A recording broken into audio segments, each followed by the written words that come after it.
देश में corona virus के खिलाफ चल रही जंग में सफलता मिलती हुई दिख रही है। सरकार और आम लोगों के सहयोग से इस घातक बीमारी को कुछ हद तक रोकने में सफलता मिली है। केंद्रीय स्वास्थ्य मंत्रालय ने कहा है कि भारत में रिकवरी रेट पूरे विश्व में सबसे बेहतर और यहाँ पर कोरोना से होने वाली मौतों का आंकड़ा भी कम है। स्वास्थ्य मंत्रालय ने कहा कि भारत में रिकवर मामलों की संख्या 67 लाख से ऊपर हो चुकी है, जो कि किसी भी देश में सबसे अधिक है।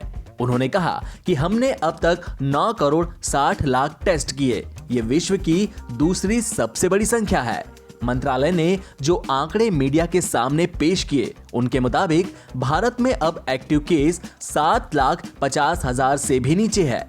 ये दर्शाता है कि कोरोना से जंग में भारत अच्छा कर रहा है। स्वास्थ्य मंत्रालय के सचिव राजेश भूषण ने कहा कि प्रति 10 लाख जनसंख्या पर भारत में मृत्यु दर 83 है और हम विश्व में सबसे कम मृत्यु दर वाले देश में हैं। विश्व की औसत मृत्यु दर 142 है। उन्होंने आगे कहा कि एक्टिव मामलों में लगातार गिरावट दर्ज की जा रही है।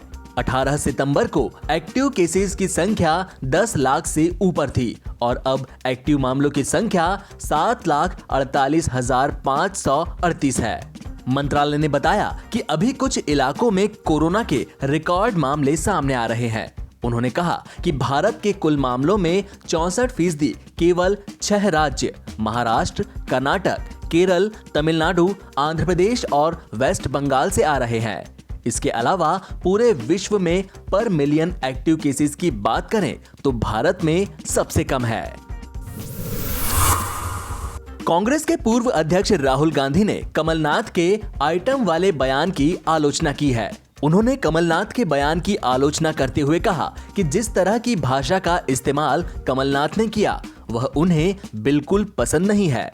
प्रेस कॉन्फ्रेंस के दौरान राहुल गांधी से जब कमलनाथ के आपत्तिजनक बयान पर प्रतिक्रिया मांगी गई तो उन्होंने कहा, कमलनाथ मेरी पार्टी के हैं, लेकिन व्यक्तिगत रूप से मुझे उस प्रकार की भाषा पसंद नहीं है जिसका उन्होंने इस्तेमाल किया। मैं इसकी सराहना नहीं करता, चाहे वह कोई भी हो। यह दुर्भाग्यपूर्ण है। राहुल गांधी ने आगे कहा कि सामान्य तौर पर मुझे लगता है कि महिलाओं के प्रति हर स्तर पर हमारे व्यवहार को सुधारने की जरूरत है, चाहे वह लॉ एंड ऑर्डर हो, बेसिक रिस्पेक्ट हो, सरकार, बिजनेस या किसी दूसरी फील्ड में उनके स्पेस को लेकर हो। हमारी महिलाएं हमारा गौरव है और उनकी रक्षा होनी चाहिए। वहीं कमलनाथ ने राहुल गांधी के इस बयान पर प्रतिक्रिया देते हुए कहा कि यह उनकी राय है और वह माफी नहीं मांगेंगे। वो राहुल जी की राय है और उनको जो समझाया गया कि किस संदर्भ में मैंने ये कहा था, मैंने तो साफ कर दिया मैं किस संदर्भ में कहा था। इसमें और कहने की आवश्यकता नहीं है। सर, क्या कमलनाथ जी आप माफी मांगेंगे इमरती देवी से? हम मैं क्यों माफी मांगूंगा? मैंने तो कह दिया कि मेरा लक्ष्य नहीं था किसी का अपमानित करना। अगर कोई अपमानित इससे एहसास करता है तो मुझे खेद है। ये तो कल मैंने कह दिया। लेकिन राहुल गांधी बोल रहे हैं, कमलनाथ शिवराज जी कह रहे हैं कि माफी मांगिए, माफी मांगनी चाहिए। ये शिवराज सिंह जी जनता के बीच में जाएं और माफी मांगे। मैंने तो खेद व्यक्त कर दिया है। लेकिन सर राहुल गांधी नाराज हो रहे हैं इसके बाद। सर आपको क्यों चिंता है?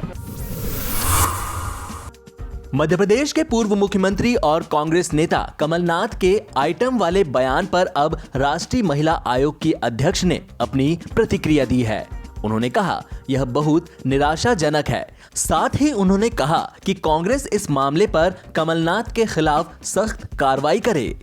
मैंने सुबह ही सुओमोटो ले लिया था इसके ऊपर और हमने उनको एक नोटिस दिया और एक इलेक्शन कमीशन को एक लेटर लिखा है कि इनके ऊपर कार्रवाई की जाए जो वो ठीक समझें। क्योंकि जिस तरह से उन्होंने बोला, एक महिला को जो उनकी कलीग भी रही है, जो उनके साथ जिस काम किया है उसको एक आइटम की तरह, और उसके बाद वो जो हंसी थी वो एक विलेन वाली हंसी थी। जिस तरह मूवीज में विलेन हंसते हैं महिलाओं को उत्पीड़ित करके, उस प्रकार से वो पूरे ग्रुप की जो ऊपर स्टेज पे खड़े थे वो सब। और आज उनका जब मैंने एक उसकी जवाब पढ़ा है कि जब उनसे पूछा गया कि उन्होंने ये किया है तो उन्होंने ये बोला कि वो मैं एक लिस्ट में पढ़ रहा था और उसमें आइटम वाइज था, तो मैंने इसलिए आइटम 1 आइटम 2 और जो बिल्कुल झूठ है, ऐसा नहीं था, सारी दुनिया ने देखा उन्होंने क्या किया। और उनका नाम, वो कहते मैं उनका ऑपोजिशन, उनका नाम कैसे लेता। मैं ये कहना चाहूँगी, और कमलनाथ जी अगर देख रहे हैं तो मैं उनसे पूछना चाहूँगी कि उस लिस्ट में उनका नाम कौन से आइटम पर था। क्या वो 10वें नंबर पे था, 10वें नंबर आइटम पे था? क्या महिलाएं ऐसे बात करती हैं? और क्या कोई महिला ऐसे बात करेगी आपके लिए कि आप आइटम हैं? आपको ये जवाब देना पड़ेगा। आप कौन सी सोच वाले व्यक्ति हैं? आप कैसी सोच रखते हैं महिलाओं के प्रति? ये नज़र आया कल स्टेज पर, और मुझे दुख हुआ कि आप कभी वहाँ के चीफ मिनिस्टर थे जो इस प्रकार से महिला को, जिसने आपके साथ काम किया, ऐसे शब्दों में आपने उनको एड्रेस किया। अब माफ़ी मांगने की जगह एक गलत एक्सप्लेनेशन दे रहे हैं, सबको पता है वो गलत है। और मैं ये भी कहना चाहूँगी सोनिया जी से कि आपके अगर पार्टी के लोग इस प्रकार की बात करते हैं तो कृपया उस पर संज्ञान लें और सख्त से सख्त कार्रवाई उन पे की जाए। पीएम मोदी का मंगलवार को राष्ट्र के नाम संबोधन से पहले राहुल गांधी ने मोदी सरकार पर तंज कसा।